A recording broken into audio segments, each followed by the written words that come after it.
हर कहानी के पीछे एक कहानी होती है और जिनके भरोसे हम होते हैं वो भी किसी और के भरोसे होते हैं। यही प्लॉट है नेटफ्लिक्स की सीरीज मामला लीगल है का। इसमें रवि किशन और यशपाल शर्मा जैसे धुरंधर स्टार्स हैं और इसे राहुल पांडे ने डायरेक्ट किया है।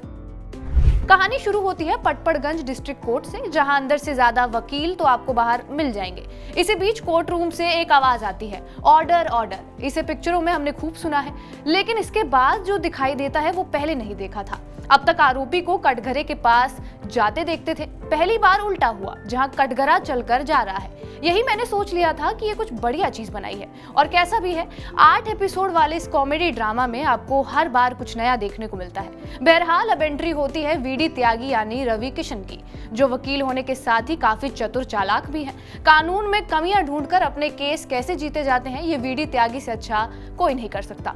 पर वीडी त्यागी सिर्फ वकील बनकर नहीं रहना चाहते, उनकी चाहत है दिल्ली एसोसिएशन का अध्यक्ष बनने की। खैर, अब सीरीज में अनन्या श्रॉफ यानी नैना गिरेवाल की एंट्री होती है, जो हार्वर्ड यूनिवर्सिटी से पढ़ाई करके लौटी हैं। अंग्रेजी इतनी फराटेदार बोलती हैं कि डिस्ट्रिक्ट कोर्ट में सबकी निगाहें उन पर ही अटकी पड़ी हैं। लेकिन कहानी यहाँ तक पहुँचते पहुँचते ऐसा मोड़ ले लेती है जो वाकई दिल छूने वाला है। वकीलों की दलील हो या फिर एपिसोड के बाद अखबार की वो कतरने, जिसकी हेडलाइन आपको आखिर में पूरी कहानी याद दिलाती रहती है। ये नेटफ्लिक्स की उन शानदार सीरीज में से एक है जिसे देखने के बाद मैं बार बार बोलने पर मजबूर हो गई, वाह क्या चीज बनाई है। क्योंकि इससे पहले कई कोर्टरूम ड्रामा वाले शोज बने हैं और देखे भी गए होंगे, लेकिन क्रिएटिव टीम ने सीरीज के साथ बखूबी जस्टिस किया है। वेब सीरीज में उस कहानी को भी लोगों के सामने रखा गया है जिसे आप, मैं और हम जैसे कई लोग पहले से जानते हैं। पर अब तक जो हम देखते थे वो हमारा एंगल था। सीरीज में जितनी कॉमेडी है उतने ही इमोशंस भी हैं। इसके 2 एपिसोड में वीडी त्यागी और उनके पिता की उस कहानी को दिखाया है जो कोई नहीं जानता, जिसके बारे में किसी को कभी पता नहीं था। इस कहानी ने मुझे बहुत इंप्रेस किया, खासकर तब जब उनके पिता कहते हैं जो लोग अपने बच्चे को हाथ पकड़कर चलना नहीं सिखाते उनके बच्चे कभी चलना नहीं सीख पाते, लेकिन जो लोग अपने बच्चे का हाथ छोड़ते ही नहीं है उनके बच्चे कभी दौड़ना नहीं सीख पाते।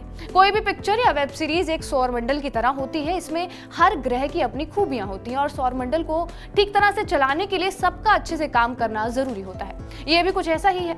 रवि किशन की जितनी तारीफ की जाए कम है। वो सूरज की तरह है जो हर बार बस पहले से ज्यादा चमकते हैं। उनका अभिनय हम सबने कई बार देखा है, लेकिन हर बार कुछ नया और बेहतरीन करना उनके लिए आम सी बात हो गई है। उनका हर भाव, अभिनय, अंदाज, एक्सप्रेशन कमाल का है। लेकिन जैसा मैंने कहा था, सौरमंडल में हर ग्रह को चमकना जरूरी है। हर एपिसोड में एक नई कहानी दिखाई गई है। इस सीरीज की सुंदरता ये है कि हर कलाकार ने अपने किरदार को बखूबी निभाया है।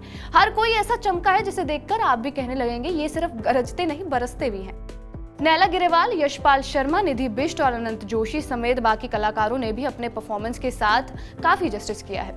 8 एपिसोड वाली इस वेब सीरीज में बाल विवाह जैसे सामाजिक मुद्दों को भी उठाया गया है। इसके अलावा बंदरों को भगाने के लिए एमआरओ ऑफिसर की तैनाती हो या फिर गोलू का केस, ये देखकर आप ही हंस हंसकर लोटपोट हो जाएंगे। इस सीरीज में जो चीजें खटकने वाली रही हैं वो है गालियां। कुछ जगहों पर बेवजह ही इसका इस्तेमाल हुआ है। अगर नहीं भी दी जाती तो चल जाता। बैकग्राउंड म्यूजिक भी सीन के हिसाब से बेहतर हो सकते थे, खासकर रवि किशन और यशपाल शर्मा जैसे कलाकारों की एंट्री पर। खैर, मामला लीगल है, देखी जा सकने वाली सीरीज है। सिर्फ इसलिए नहीं कि इसमें कॉमेडी है, हर कलाकार का अभिनय जबरदस्त है। वो कहानी दिखाई गई है जो सच्ची घटनाओं पर तो आधारित है ही, पर उसका केस अजीब सा है।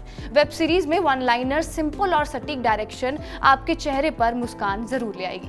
बहरहाल, आपका इस रिव्यू पर क्या कुछ कहना हमें कमेंट बॉक्स में जरूर बताएं। बाकी देश और दुनिया की तमाम बड़ी खबरों के लिए जुड़े रहे हमारे साथ TV9 भारतवर्ष पर। नमस्कार, मेरा नाम था रिया शर्मा।